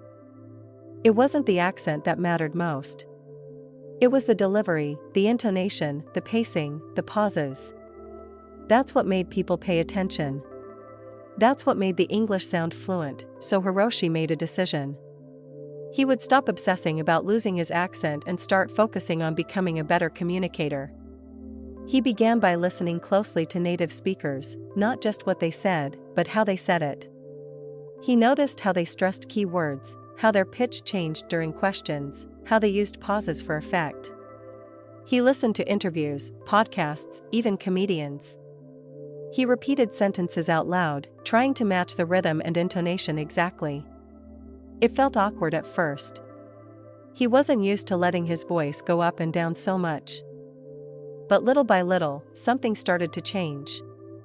Instead of sounding flat and robotic, his sentences began to come alive. When he said, "Really? I didn't know that," he let his voice rise with surprise. When he said, "I think we should consider a different option," he lowered his tone at the end to sound more assertive. The words were the same, but now they carried emotion and intention. He wasn't just speaking English anymore. He was communicating. One of Hiroshi's favorite exercises became reading short stories aloud. Not just reading, but performing. He'd take a paragraph, mark the stressed words, highlight key phrases, and add arrows for pitch movement. He practiced reading it over and over, recording his voice and listening back. And slowly, he started noticing a difference, not just in his voice, but in how people responded to him. His colleagues stopped asking him to repeat himself. They started responding naturally. Conversations flowed more easily. Even in professional settings, Hiroshi saw a change. During one business presentation, he used all the tools he had been practicing: clear stress, intentional pauses, rising and falling intonation. After the meeting, a colleague approached him and said, "I really enjoyed the way you spoke. Your message was so clear." That was a moment Hiroshi would never forget. It wasn't that his accent was gone, it wasn't. But now, it wasn't getting in the way. It wasn't defining him. It wasn't blocking the connection between his thoughts and the people listening. What made the biggest difference for Hiroshi was realizing that fluency isn't about sounding American or British or Australian. It's about being understood. It's about getting your message across. Once he accepted his accent as part of who he was and focused on rhythm and intonation instead of perfection, everything changed. He still practiced pronunciation, of course, but now it was part of a bigger picture, one that included body language, energy, and connection. Another thing Hiroshi started doing was imitating actors. He'd choose a scene from a movie or TV show, watch it closely, and repeat the lines along with the actor, trying to match the emotion, speed, and pauses. This technique, often called shadowing, helped him improve not only his pronunciation but also his fluency and confidence. He didn't worry if his version wasn't perfect. He focused on feeling the rhythm of real, conversational English. Over time, Hiroshi started speaking more freely. He joined online English conversation clubs where he could connect with people from all over the world. He gave feedback and shared ideas. People listened. They didn't interrupt. They didn't correct him constantly. They engaged. His accent was still there, yes, but it didn't feel like a wall anymore. It was just part of how he spoke, like a signature. And more importantly, he was finally able to share who he was, in English. If you're someone who feels limited by your accent, remember Hiroshi's story. An accent isn't a mistake. It's a sign of your history, your identity, and your courage to speak a second language. What matters more is whether your message gets through. And the best way to ensure that is through clarity, rhythm, and emotional expression. That's what Hiroshi discovered, and it's what you can discover too. Today, I want to share a pronunciation technique with you that's simple, flexible, and incredibly effective, practicing with keywords. I call it the keyword pronunciation method, and it works especially well if you feel overwhelmed by all the sounds in English and don't know where to start. Instead of trying to fix all of your pronunciation at once, you just focus on a small, manageable group of words each week, words that you actually use in real conversations. Let's break it down. Every week, you choose between 5 and 10 common English words. Just 5 or 10. These should be words that are part of your daily life, words you probably say often. They could be things like coffee, really, always, because, today, tired, busy, email, morning, or friend. You decide, based on what you talk about during your week. The goal here isn't to sound perfect. The goal is to feel comfortable, confident, and clear when you use these specific words. So why does this technique work? Because pronunciation improves through repetition. But not just any repetition. Focused, intentional repetition is what helps you train your mouth, your ears, and your brain to produce sounds more accurately. When you work with a small set of words, your mind stays focused. You're not jumping from one thing to another. You give yourself space to listen carefully, notice details, and make small adjustments. Over time, these small changes add up and become part of your natural speaking rhythm. Let me give you a practical example. Let's say this week you decide to work on these 7 words: morning, coffee, really, busy, email, today, and friend. These are very typical for everyday conversation, right? You might say something like, "This morning was really busy," or "I need to send an email to a friend today." So you're not just practicing the words by themselves. You're also practicing them inside short, realistic phrases. Take the word really. Many learners pronounce it with too much stress or break it into 2 clear syllables, really. But in natural speech, native speakers often say it more like really, really, or really, really, depending on the accent. Try saying, "I'm really tired." Then try, "She's really nice." Listen closely to how the REA part becomes soft and quick. Record yourself. Say the same sentence 5 times, each time paying attention to how your mouth moves and how the word blends with others. Now look at the word email.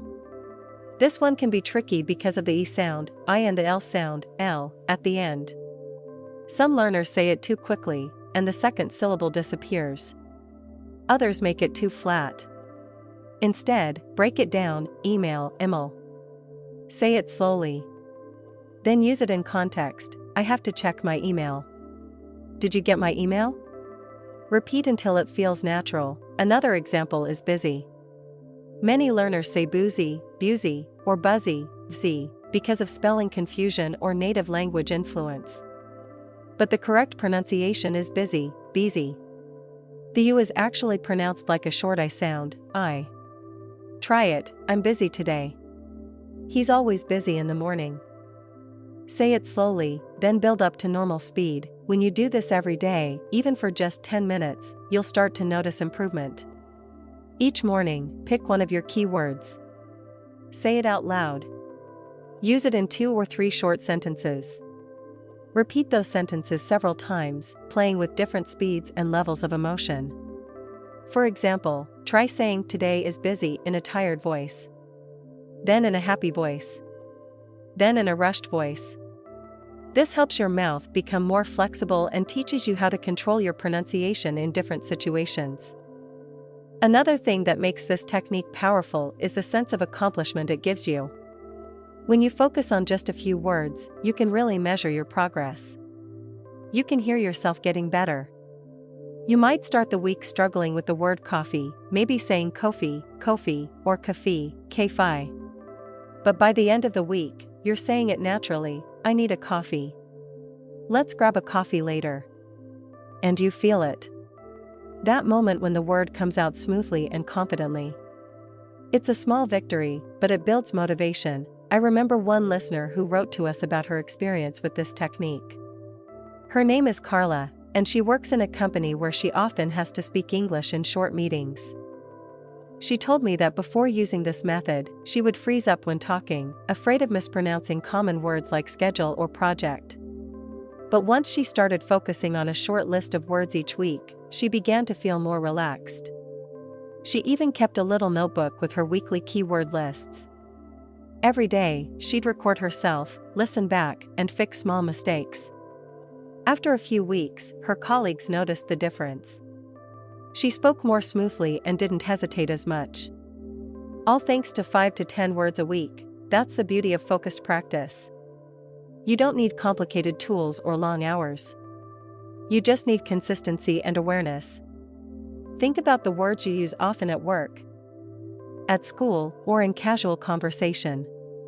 Are there any that make you feel nervous when you say them? Add them to your list for the week. Listen closely to how native speakers say them on YouTube, in podcasts, in movies.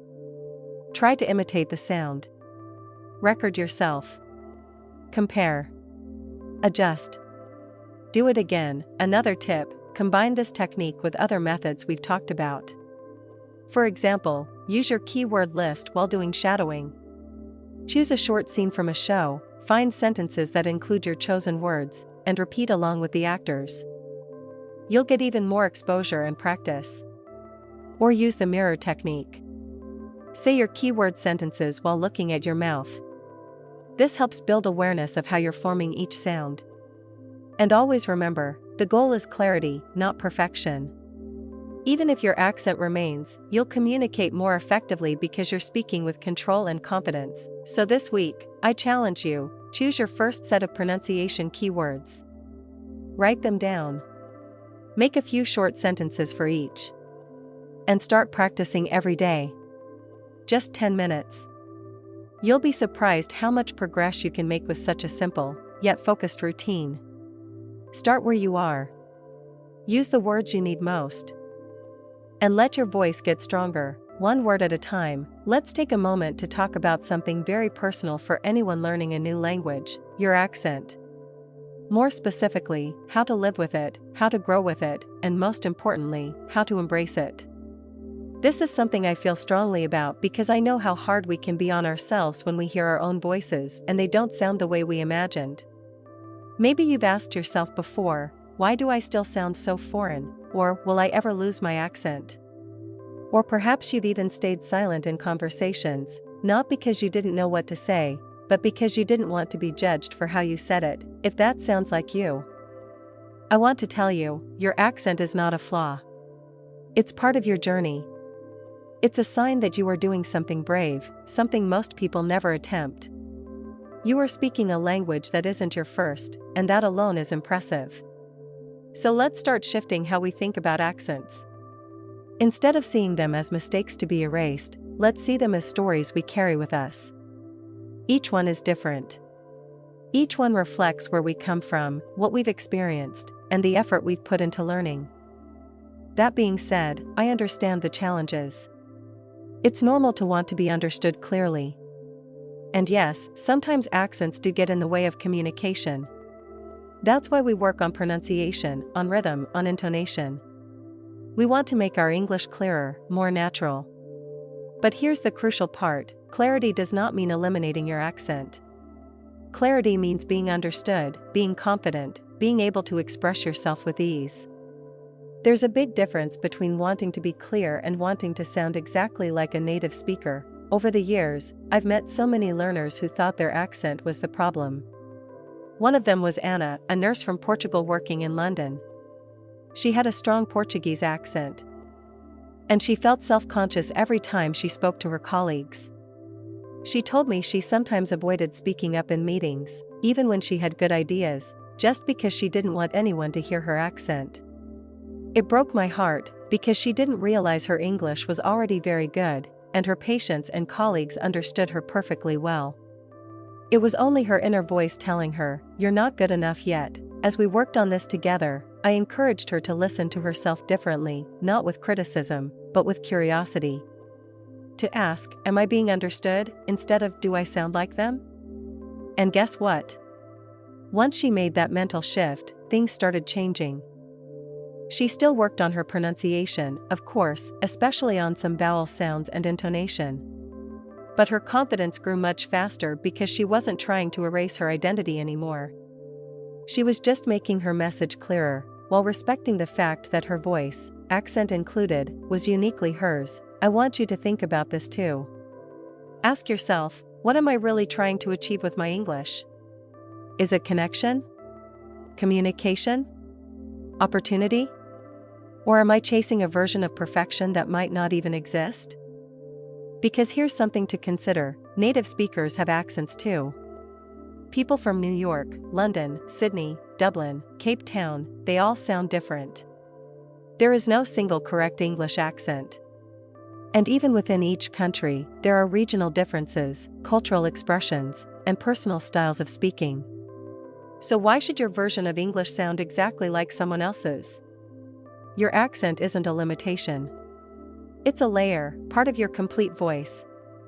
And sometimes, it even becomes a strength. I remember a time I was traveling and met someone from Italy who spoke English with such confidence and joy, even though his accent was strong. His energy made everyone want to talk to him. People were drawn in, not pushed away. He wasn't trying to hide where he was from. He brought it into the conversation. This is something I've seen time and time again. When learners embrace their accent and focus on connection, their message becomes even more powerful. There's a cultural element here too. Many of us were raised to believe that making mistakes is bad, that if we don't speak perfectly, we'll be judged. And yes, sometimes people do judge. But most of the time, people are just listening. They're trying to understand. They're curious. And they appreciate the effort it takes to communicate across languages. If someone ever makes fun of your accent, that says more about them than it does about you. Your accent is a sign of growth. You are expanding your world. That's something to be proud of. So what can you do practically if you're struggling to accept your accent? First, start recording your voice. Not to criticize it, but to get used to it. Notice the things you like about it. Maybe your tone is friendly, or your voice has a natural warmth. Notice the areas where you want to improve, but approach them with kindness. Second, listen to other non-native speakers who communicate confidently. Watch interviews, listen to podcasts. Find examples of people who sound like you and are still making an impact. This helps reframe what's normal. Third, talk to yourself in English. Use short phrases, affirmations, even daily reflections. The more you hear your own voice in English, the less foreign it will feel. And over time, you'll stop comparing it to others. You'll start owning it. Finally, focus on progress, not perfection. Work on the sounds that are most crucial for understanding. If your th or a sound causes confusion, practice it. But don't obsess about making it perfect. A small improvement can make a big difference. In the end, language is about connection. It's about expressing your ideas, your feelings, your humor, your questions, your thoughts. It's about showing up in a conversation and saying, "This is who I am, and this is what I think." Your accent doesn't get in the way of that. In fact, your accent carries all the languages and experiences that have shaped you. It tells a story. Let it tell yours. Let me know when you are ready for the next topic. Let's take a moment to talk about one of the most powerful, yet underrated tools in language learning: repetition. If you've ever wondered why some people seem to speak more fluently and with clearer pronunciation, even if they haven't studied for as many years as others, one answer might surprise you. It's not always about how much you know, but how often you practice. Especially when it comes to pronunciation, repetition isn't just helpful, it's essential. Now, I know repetition can sound boring. Maybe it reminds you of drills in school or tasks you didn't enjoy. But today, I want to invite you to look at repetition in a new way. Think of it not as a punishment, but as a tool for building confidence and automaticity. Your brain loves patterns. And the more frequently it hears and produces the same sounds, the faster it starts to recognize and reproduce them accurately. That's how fluency gets built, through repeated exposure and practice, not through memorizing rules or obsessing over perfection. When you repeat a phrase out loud, something powerful happens. Your mouth, your tongue, your vocal cords, they all start learning where to go, what to do. This process is called muscle memory. Just like a dancer practices the same move over and over until it feels natural, or a musician repeats a melody until their fingers know exactly where to go, your mouth also needs repetition to learn the rhythms and sounds of English. Let's say you want to improve how you say the word through. It might feel strange at first. The th sound, theta, might be difficult. Your tongue might not know exactly where to be. But if you say through out loud 10 times, 20 times, and then use it in short phrases like go through it or through the door, your mouth starts to adjust. the sound becomes less foreign. Your voice feels more confident. You start saying the word without even thinking about it. That's the magic of repetition. Daily repetition is key. It doesn't have to take hours. Even 5 to 10 minutes a day of focused practice can lead to noticeable changes over time. Consistency matters. Repetition tells your brain, this is important. Let's make it easier. Your brain responds by building new neural pathways. The more you repeat, the stronger those pathways become. Eventually, you'll find yourself saying certain phrases without hesitation. You'll sound more natural because your mouth has practiced the movement again and again. I've seen this with so many learners. One student, Alice from Argentina, struggled with her pronunciation for years. She thought she needed to learn more vocabulary or study more grammar to fix it. But what really made the difference was a small routine she started. Every morning, she chose 3 phrases from a TV show she liked, and she repeated them 5 times each. She said them slowly at first, then at a natural pace, and finally, with the same rhythm as the actor on the show. After a few months, her speaking flow completely changed. Her confidence grew, and she didn't hesitate as much when talking to others. Repetition also puts you in control. Instead of waiting for the perfect opportunity to practice in a conversation, you take control by creating that opportunity every day. You repeat the phrases you want to master. You choose the sounds you want to improve. This makes a big difference, especially when you don't have many chances to speak English in your daily life. Here's something you can try, starting today. Pick 5 phrases that are useful in your everyday routine. For example, how are you doing? I'll be there soon, that sounds great, can you help me? Or let's talk later. Say each phrase slowly, focusing on the pronunciation. Then say it again a little faster. Then again at a natural pace. Repeat this several times. Tomorrow, do the same thing. Over time, these phrases will become automatic. And the best part is, these are sentences you'll actually use in real conversations. Another tip is to repeat phrases with rhythm. English has a natural beat and music. Try saying your sentences almost like you're singing them. Listen to how native speakers stress certain words and link others together.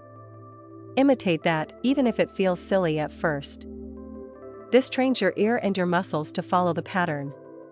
You can do this while walking, cooking, or even taking a shower. The more relaxed and frequent your practice, the better the results. You can also use shadowing, the technique we talked about earlier in this series. Listen to a short sentence and immediately repeat it, trying to match the tone, speed, and pronunciation. Do it again and again until your version sounds very close to what you heard. This type of repetition is extremely effective because it's active, not passive. You're not just listening. You're engaging your body and brain at the same time. It's also helpful to record yourself. Say a phrase 5 times and record it.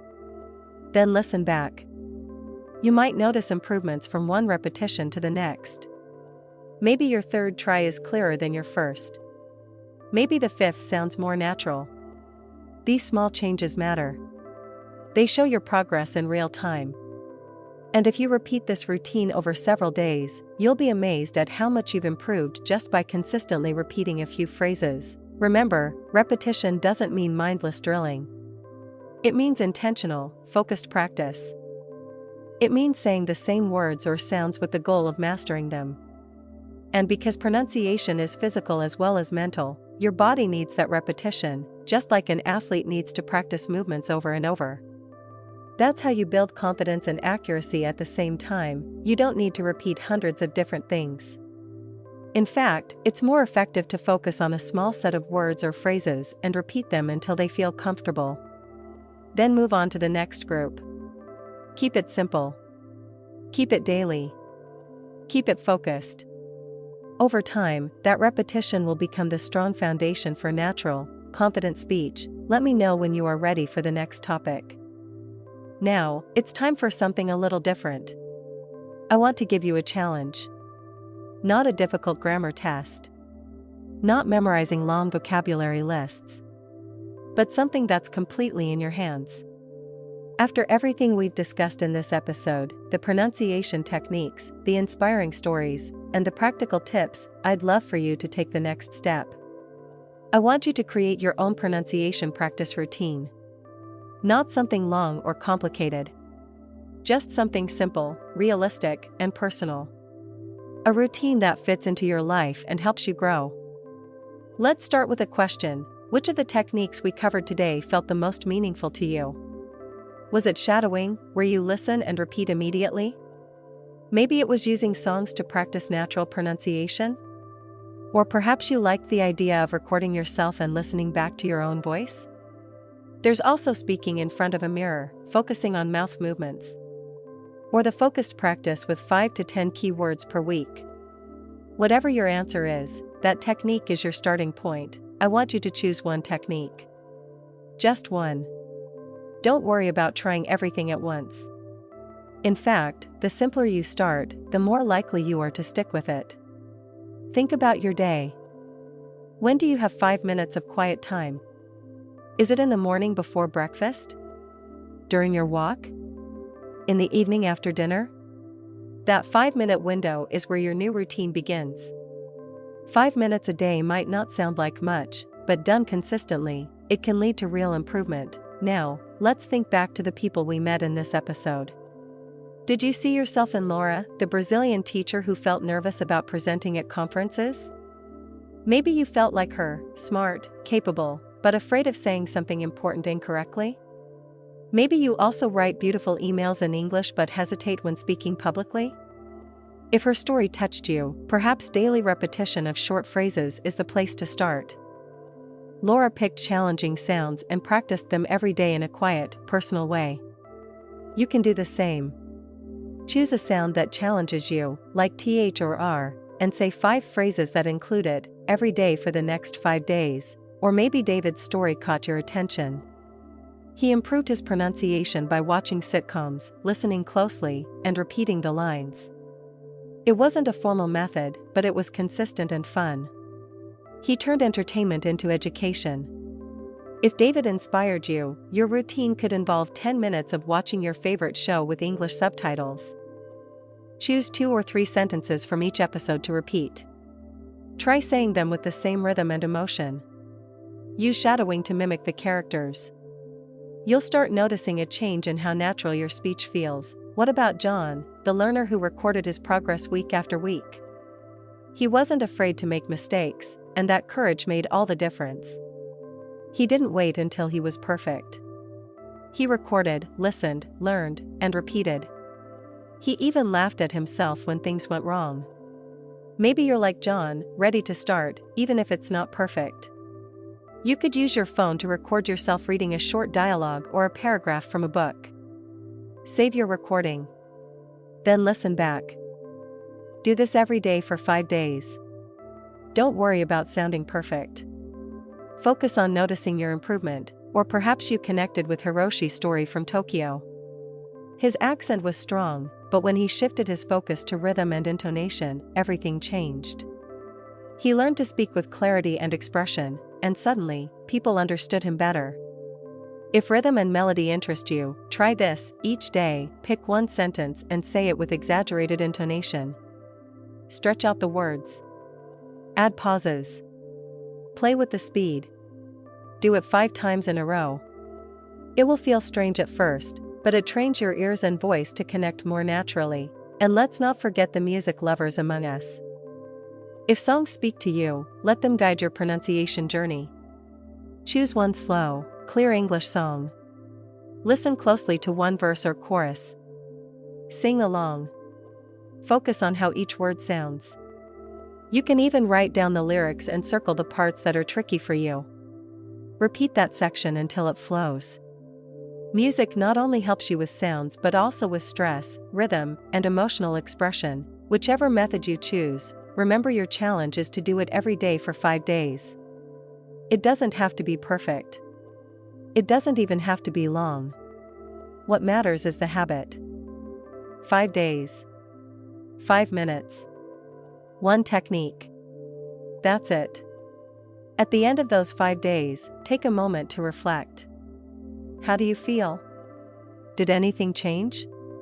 Did your mouth feel more confident? Did a word you struggled with finally sound a little clearer? These small wins are the building blocks of progress. This challenge is about more than just practice. It's about ownership. You're not waiting for a teacher or a class. You are the one designing your path. You decide what to focus on, when to practice, and how to grow. That's powerful. And it's something you can continue long after the 5 days are over. Once the routine feels comfortable, build on it. Add another technique. Try a new sound. Record a short story. Watch a new show. Pick 5 new words for the week.